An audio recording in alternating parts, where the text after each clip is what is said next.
नमस्कार दोस्तों। कल्पना कीजिए, पूरी दुनिया आग की लपटों में घिर चुकी है। चारों तरफ बमबारी हो रही है, शहर खंडहर बन चुके हैं और करोड़ों लोग अपनी जान बचाने के लिए भाग रहे हैं। इतिहास में ऐसा ही एक भयानक युद्ध हुआ था, जिसे हम द्वितीय विश्व युद्ध के नाम से जानते हैं। यह युद्ध 1 सितंबर 1939 से 2 सितंबर 1945 तक चला। इसमें दुनिया के 100 से ज्यादा देशों ने किसी न किसी रूप में हिस्सा लिया। इतिहासकारों के अनुसार इस युद्ध में लगभग 7 से 8 करोड़ लोगों की मृत्यु हुई। यह मानव इतिहास का सबसे विनाशकारी युद्ध माना जाता है। लेकिन सवाल यह है कि आखिर यह युद्ध शुरू क्यों हुआ? इसका जवाब हमें प्रथम विश्व युद्ध के बाद की परिस्थितियों में मिलता है। 1919 में प्रथम विश्व युद्ध समाप्त होने के बाद वर्साय की संधि हुई। इस संधि के तहत जर्मनी पर भारी जुर्माना लगाया गया, उसकी सेना को बहुत छोटा कर दिया गया और उसके कई महत्वपूर्ण क्षेत्र उससे छीन लिए गए। इन कठोर शर्तों के कारण जर्मनी आर्थिक संकट में डूब गया। देश में बेरोजगारी बढ़ गई, महंगाई आसमान छूने लगी और लोगों का जीवन बेहद कठिन हो गया। इसी समय एडोल्फ हिटलर सत्ता में आया। उसने लोगों से वादा किया कि वह जर्मनी को फिर से एक शक्तिशाली देश बनाएगा और उसकी खोई हुई प्रतिष्ठा वापस लाएगा। धीरे धीरे हिटलर ने अपनी सेना को मजबूत किया और यूरोप के दूसरे देशों पर कब्जा करने की योजना बनानी शुरू कर दी।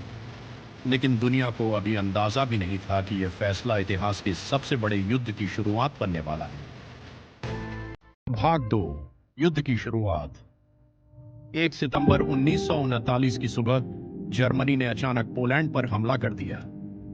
जर्मन सेना ने टैंकों, लड़ाकू विमानों और आधुनिक हथियारों के साथ तेजी से पोलैंड में प्रवेश किया। इस हमले ने पूरी दुनिया को चौंका दिया। ब्रिटेन और फ्रांस ने पहले ही चेतावनी दी थी कि अगर जर्मनी ने पोलैंड पर हमला किया तो वे चुप नहीं बैठेंगे। आखिरकार 3 सितंबर 1939 को ब्रिटेन और फ्रांस ने जर्मनी के खिलाफ युद्ध की घोषणा कर दी। यहीं से आधिकारिक रूप से द्वितीय विश्व युद्ध शुरू हो गया। कुछ ही हफ्तों में पोलैंड पर जर्मनी और सोवियत संघ का कब्जा हो गया और लाखों लोग बेघर हो गए। धीरे धीरे दुनिया दो बड़े गुटों में बंट गई। पहला था अक्ष शक्तियां, जिसमें जर्मनी, इटली और जापान शामिल थे। दूसरा था मित्र राष्ट्र, जिसमें ब्रिटेन, फ्रांस, सोवियत संघ, संयुक्त राज्य अमेरिका, चीन और कई अन्य देश शामिल थे। शुरुआत में जर्मनी लगातार जीत हासिल करता रहा। उसने Poland, Denmark, Norway, Belgium, Netherland और फ्रांस जैसे कई देशों पर कब्जा कर लिया। हिटलर की तेज युद्ध रणनीति, जिसे ब्लिट्जक्रिग कहा जाता था, दुश्मन देशों को संभलने का मौका ही नहीं देती थी। ऐसा लगने लगा था कि शायद पूरा यूरोप जल्द ही जर्मनी के नियंत्रण में आ जाएगा। लेकिन यह तो सिर्फ शुरुआत थी। अब हिटलर की नजर पूरे यूरोप पर थी। जल्द ही एक ऐसा मोड़ आने वाला था जिसने पूरे युद्ध की दिशा बदल दी।